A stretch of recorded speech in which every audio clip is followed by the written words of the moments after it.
Kolai pai mana sum khut thara puse asi sungi yani de adu sumaina le ragadi akoi government sina yam thuna action laukat ragadi akoi misam praja si thoropa matam de i hause khamba ngamoi da irang se thorkani heb si da haini ai ha kiming diadam lengmai Konsakhul gi chairman ne yamna unexpected oiba thodok ning si se khun asi akoi khundigi Konsakhul digi khitang ka kalaga akoi si turen digi ising laubune ising si laktre ising si lakrabni na akoi gi kunja angang sing si chalaga ising si yenguge haina chalubne maramdi ising laktrabni na ising tu thakna leitrabni na ising mafam da chalaga pipe si kamai torobnu haina pipe si sum yenga karakpne karapa matamda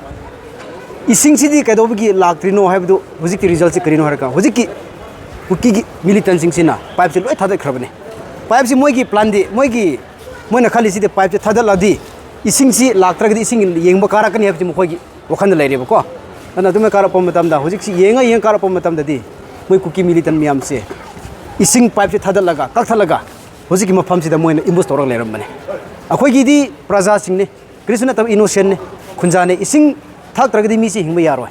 na ising thak tradi yadabne ising pipe si semge hena ising laktrabne ising pipe si check tobu karakne karapa matamda mo khoisina sumane imbus toraga mi si sumana akhoi praja mi hom si ngasi si asok apan Yourakhre mi amasi moi si leire hena khanglub digi moina amuk chen thorak moi maning rom digi moina automatic sina kap lehra ga hojiki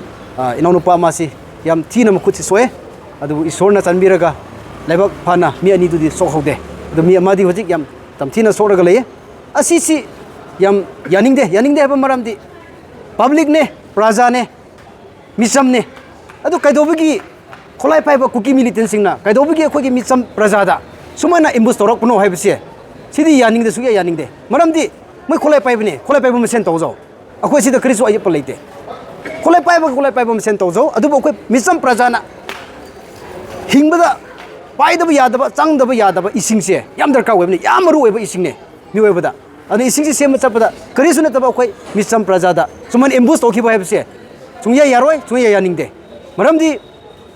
moi ki kholai paiba mesen tawna bu already yai moi di kholai paibne moi di militant ne kholai pai daba akhoi gi misam praja sumana tawra pusi sungya yarningde haibsi di media thongda si haijaning mane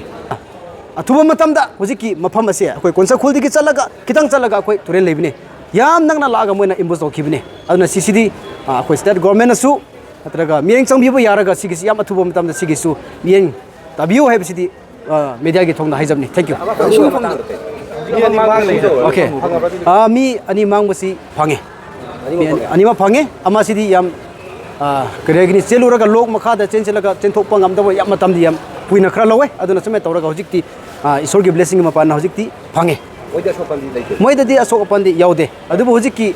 so iba nupasiga punna seminar pa pakhang sisu habdi moisu pakhalaga kiboi chenme nung marakta chema khopida nungna yaiba turaga kanu tobdi khra asokdi leire ko adubu sumane yam toina kholai paibana sumane akhoi kholai paidaba misam prada sumane tawragadi akhoi su khangba ngamlawai patient have limitation lei patient limitation leibine sumane tawragadi hoi akhoi su angamba amadi tawrapa matamda sum civil war di thorakani aduna yam thubada akhoi gi government na sigi sidi yam thuna control tahodragadi praja wahamba have sidi akhoi adum thorakani bamram di akhoi di praja ne hen akhoi di ngarang chu somda kharma phairom da sumai taw adu kholai pe masen tawjabani asidi akhoi da krishna te adurom digi tainaraga amuk ngasi so akhoi tawba nan mamang da thoki budu kolenrom da taw akhoi tainaba sisidi sungi yaning deba ko aduna sigi sidi akhoi su khangbasi ware akhoi su limitation loikhre hojikti aduna akhoi na su miweba amagi minungsi ama leirega akhoi di misam praja akhoi himina sebne akhoi di kholai paiba masen tawjabdu di akhoi krisu aduda ayep laite adubu akhoi misam praja da sumana kholai paibana sumjum khuthara puse asi sungi yaning de adu sumaina leiragadi akhoi government sina yam thuna action laukat ragadi akhoi misam praja si थोरप मतमदि इहाउसे खम्बा ngमोइदब इरांग से थोरकनी हेबसिदि हाइनि central force Gorkha regiment का होजिकी CRPF ना चंगागा मफमदुदा combing सु तौरे अदुबो होजिकी असोकपसि सिबाइसिंगना पुथराए सिबाइसिंगना पुथरापदसु सिबाइसिंग की report के मतुंग इना cookie खुनसी मियाम लालगा कोनसाखुल दि गलेमखों योरापसि cookie खुन मियाम लामने अदु कुमलाप मतमदा करिगी दमक होजि मतम लौखिब्रा हरदि कुकी सिंगना सिबाइसिंग बुसु चटहनब यारोय चटप यारोय मिसि पुबा यारोय थिंग लाकपा अदुनो सिबाइसिंग सु अदुगी दिल तौरगा लाकपने मतम थेंखिबने अदु होजिकति अखोइगी GR गोरखा रेजिमेंट ना मोगी सिबाई की आर्मी हेडक्वार्टर मुंदा फर्स्ट एड की दमक पुसिलगा मोइना फर्स्ट एड तो तौबिरे हरगा थोरपगी खितंग थेंखिबने हासिदि हाइनिंग अदुगा सिगी सिदि सिक्युरिटी की मेटेंग दरकार ओइदे मरमदि लेलोन फाइबसिदि याम लापखरे हुजिकी इसिंग लौब मफमसिदि अखोइ खुदि खितंग चलगा कारगा मथक्ता